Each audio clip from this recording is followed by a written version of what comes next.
بسم اللہ الرحمن الرحیم۔ السلام علیکم ناظرین، میں ہوں ہمشری عارف حمید بٹی۔ گزشتہ روز اپوزیشن جماعتیں، تحریک تحفظ آئین پاکستان، تحریک انصاف، دیگر جماعتیں وکلاء کا حکومت کی 26ویں اور 27ویں ترمیم کے خلاف یوم سیاہ منایا گیا۔ ہر شہر میں ہزاروں کی تعداد میں لوگ نکلے اور عوام نے کہا کہ موجودہ حکمران اس وقت انتقامی کارروائیوں پہ توجہ کرتے کرتے ملک میں جمہوریت ختم کر چکی ہے۔ دوسری طرف آئندہ 2 ہفتے اہم قرار دیے جا رہے ہیں۔ ایک IMF کی رپورٹ نے حکومت کو پریشان کر دیا کہ کہا گیا کہ حکومت میں اشرافیہ، ایلیٹ کلاس، سرکاری عہدیداران، ایون کہ عدلیہ میں بھی کرپشن اس حد تک بڑھ چکی ہے کہ ان حالات میں اگر ملک میں کرپشن کا خاتمہ نہ کیا گیا، یہاں تک کہ عدالتی نظام میں بھی کرپشن کی پیچیدگیاں کی نشاندہی کی گئی ہے۔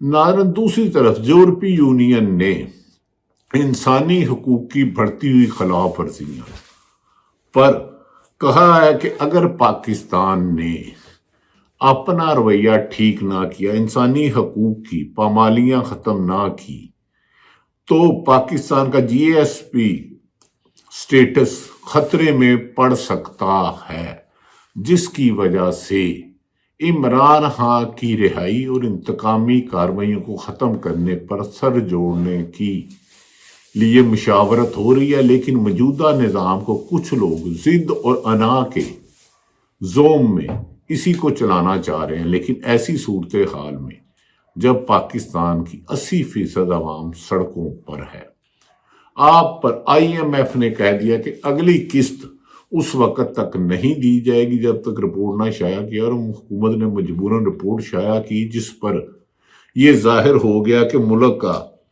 سرکاری سٹرکچر جتنا بھی ہے کرپشن میں ملوث ہو چکا ہے۔ ایلیٹ کلاس یعنی کہ اربوں خربوں روپے یا کروڑوں روپے فنڈنگ کرنے والی شوگر مافیا اور دیگر مافیا نے ملک میں ترقی کو، گروتھ جو عمران خان کے دور میں 6.5 تھی، تقریباً 3% سے بھی کم ہو گئی۔ اگر یہ کرپشن کم کی جائے تو گروتھ ریٹ پاکستان کا 7 سے اوپر جا سکتا ہے۔ ناظرین، دوسری طرف بھارت کو ایک اور سبکی اٹھانا پڑی۔ گزشتہ روز جب دبئی میں ایئر شو ہو رہا تھا تو بھارت کا جہاز گر کر تباہ ہو گیا۔ ٹاجا یا ٹوجا اس کا کوئی نام ہے، پتہ نہیں کیا نام ہے۔ پہلے انہوں نے کہا جا رہا کہ اس کی قیمت $4.5 ملین تھی۔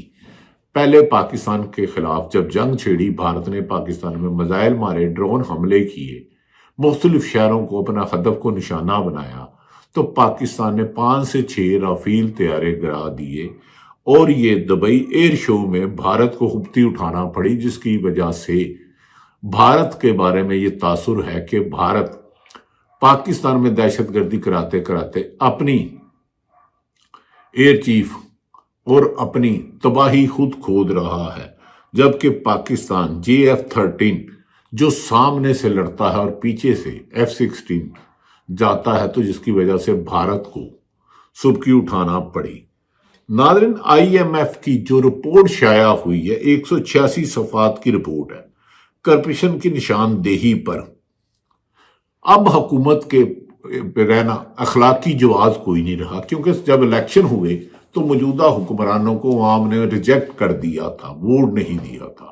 ووٹ کس کو دیا تھا؟ جو اس وقت ڈیالہ جیل میں بند ہے تقریباً 2.25 سال سے، اور بار بار درجنوں مرتبہ عدالتوں کے حکم کے باوجود ملکی قوانین کے مطابق، آئین کے مطابق، جیل مینول کے مطابق نہ عمران خان سے وکلا سے ملاقات کرنے دی جاتی ہے، نہ ان کی بہن علیمہ خان، ڈاکٹر نورین نیازی، کسی سے ملاقات نہیں کی جاتی۔ یہاں تک کہ 7 مرتبہ وزیر اعلیٰ خیبر پختونخوا سہیل افریدی گئے، اسے ایک SHO روک لیتا ہے اور کہتا ہے کہ آپ آگے نہیں جا سکتے۔ جب سہیل افریدی نے ان سے پوچھا کہ جناب آپ کس قانون کے تحت روک رہے ہیں، یہ میرے پاس عدالت کا حکم ہے، یہ پاکستان کے قوانین ہیں، تو اس پر پتہ لگتا ہے کہ پنجاب میں لا قانونیت، فسادیت اور ظلم کے علاوہ کچھ نہیں. اور کرپشن اب میرا خیال ہے یورپی یونین کی رپورٹ جس پہ جی ایس پی سٹیٹس خطرے میں پڑ گیا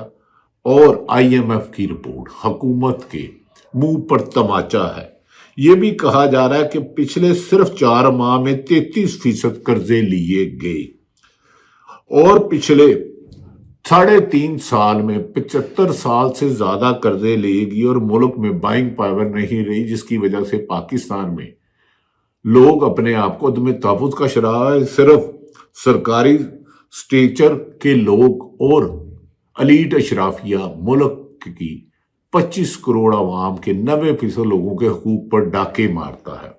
مثال کے طور پر آپ نے ایک ہاؤسنگ سوسائٹی بنانی ہے تو آپ متعلقہ کرپٹ لوگوں کو کروڑوں روپے رشوت دیتے ہو اور ایک ہاؤسنگ سوسائٹی پہ آپ کے پاس 5,000 پلاٹ ہے تو آپ 50,000 لاکھ پلاٹ بیچ دیتے ہو، 50,000 یا لاکھ بیچ دیتے ہو. لوگوں کے پیسے مار کے یہ اشرافیہ دبئی، یورپ، امریکہ میں اپنی پراپرٹیاں بنا رہا ہے.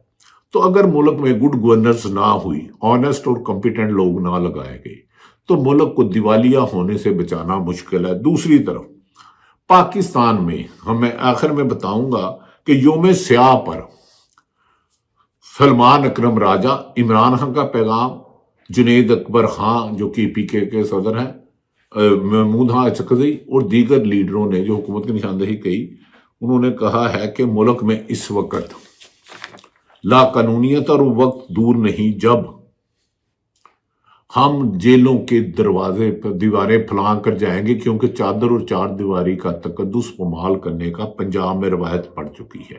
میں مذاق نہیں کر رہا، وہ دن آئے گا جب ہم سیڑھیاں لے کے جیل کی دیواروں کے اندر کود جائیں گے اور عمران سے ملاقات بھی کریں گے، اسے نکالیں گے بھی.